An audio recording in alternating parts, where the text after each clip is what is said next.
After several days of exchanging sharp words and seemingly going at each other over the CORD presidential ticket for the 2017 general election, the three CORD principals Raila Odinga, Kalonzo Musyoka and Moses Wetangula appeared in public, perhaps in an attempt to bring to an end the bad press that the opposition group has been receiving.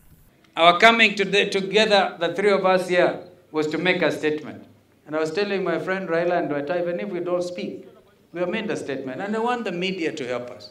Kila mara hawa waandishi wa habari weneza porojo na propaganda. Ati CORD itasambaratika. Kalonzo watatoka na watu yake. Weta atatoka. Raila anaenda peke yake. Naambia hao ng'oo. While the CORD leaders may blame the media for the seemingly negative publicity about the scramble for the coalition's presidential ticket, the challenge remains, and it is a real one. Who becomes CORD's presidential flag bearer? In this piece, we assess the options available for Wiper leader Kalonzo Musyoka, who has come out strongly to claim he is the best candidate to take on President Uhuru Kenyatta next year.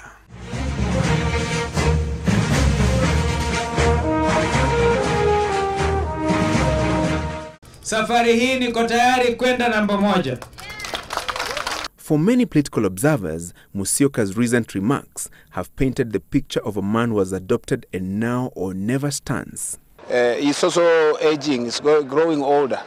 So I think that is what is troubling him currently, that if he doesn't get onto the ballot on a CORD ticket, then he's likely to have less and less value as we move along in the Kenyan politics. So what really is the thinking behind Musyoka's forceful demand for the CORD presidential ticket? We have tried the Raila Kalonzo option, and we have ended in the opposition. So the question is, how do we renew the candidacy of the CORD coalition to ensure that we are able to secure a victory that is so overwhelming? So that is the first option that the Musyoka team is hoping will come to pass. However, that may not be an easy sell, at least according to his former allies who have now jumped ship to Jubilee. Even if we are to go to the criteria of selection of the candidates, who is going to be the presidential candidate, what chances does Kalonzo have over Raila?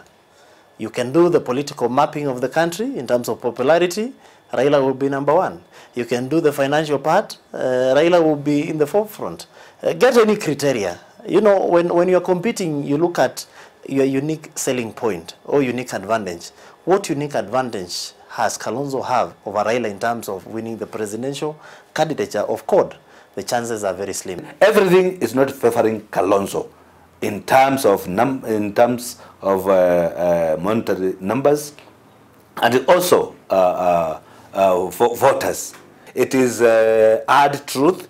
I know he may not like me for telling him the naked truth, but that is the naked truth. Musyoka also has the option of going it alone should he fail to get the CORD ticket. But what would be his chances? If he dares to contest alone, I can tell you things may not be very good. He may not like what we are telling him now, but we want to assure him that chances are that his performance may not be very impressive. We have not considered any scenario out of the CORD coalition. We are not contemplating or planning for failure. We are not planning to disagree. We are planning a process that is acceptable to all of us. There have been reports that Musyoka was being wooed by Jubilee, but would he even contemplate that option? When I also spoke in Tononoka, yes, and said I must be in government, yes, others mistook that to mean I will be in a Jubilee government. These are the defeatists. Yeah?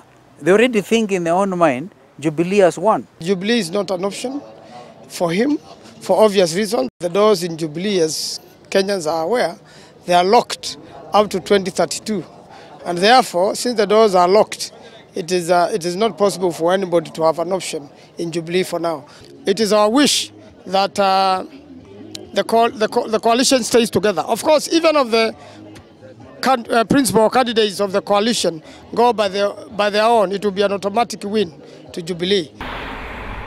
It now emerges that Musyoka, who was recently feted as the African Dignitary of the Year for his role in peace-building and diplomatic efforts that led to the birth of the world's youngest nation, South Sudan, after years of civil unrest, was also being considered for the African Union Commission chair, an option he apparently turned down. I went to his office.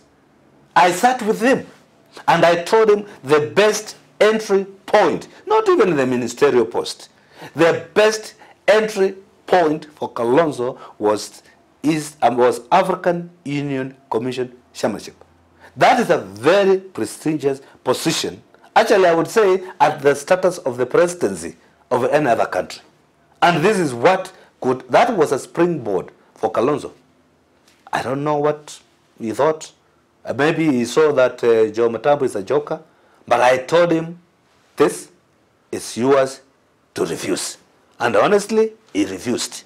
The government has since nominated Foreign Affairs Cabinet Secretary Amina Mohamed for the AU job. Thank you very, very much for this confidence and trust that you have bestowed on me.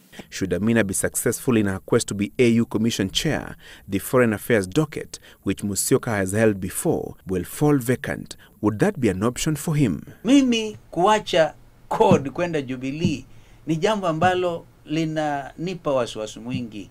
Kwa sababu ikiwa wananchi wa Kenya wanaweza kudhani kweli nikiwa na umri ambao niko nao na uzoefu niko nao, mimi naweza kushawishiwa ati niwe waziri wa mambo ya nje mara ya 3, na mimi niwahi kuwa waziri wa mambo ya nje mara 2 chini ya Moi na Kibaki, tena nirudi chini ya Uhuru. Haiwezekani. Dada yetu huyu Amina Mohamed amekuwa shujaa kwa upande mwingine. Mimi mwenyewe nilimfunza kazi, lakini hati akitoka pale kwa Foreign Affairs Kalonzo ingie kule, afadhali niende Sekuru ba. We are aiming at the presidency. This whole idea that Kalonzo can enter government in the event Amina exits as Minister of Foreign Affairs is laughable. I think if Kalonzo's desire was simply to be in cabinet, he should have done that in 2013. He did not need wait until 2016. The other option available for Musyoka is to team up with Wetangula with him as the presidential candidate. If they went ahead, they will come third in the elections. It appears that in the CORD coalition, ODM has an upper hand. It has greater support than the two, even the two combined. For him to think that Raila will say Kalonzo Tosha, then that is daydreaming, because Raila will not do that. For now, the Wiper leader remains in CORD, but the situation remains fluid in as far as the search for the CORD presidential candidate is concerned. Francis Gashuri, Citizen TV.